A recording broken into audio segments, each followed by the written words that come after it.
Viens vientuļš ar zvaigznēm lasu vientuļu stāstu. Tā ir kā pasaka par skumjām un beigām.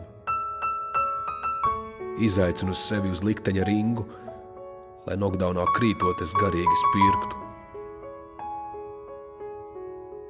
Guļot dzirdu cilvēku balsis, tikai starp tām nav tavas.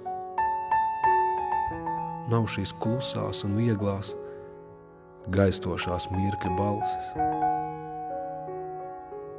Redzu cilvēku acis, bet starp tām nav tavas. Kur ir šīs dziļās un skaistās, šīs bezgalības pildītās akas?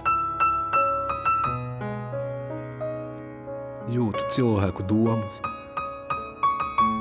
tik nezinu pats, ko domāt. Kur paslēpti tavi kvēlākie sapņi, kādēļ tie lepni, kā lauku ceļi, kam putekļi savi.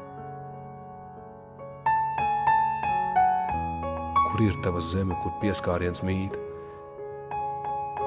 Kur ir tā zeme, kur čuksti dzied?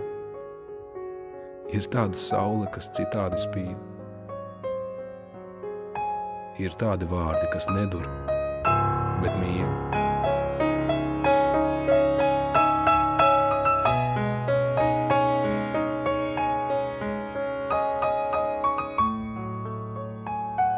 Paliek mans rokas spiediens neizstiepts. Durvīs klusums, augsts ziemas rīts.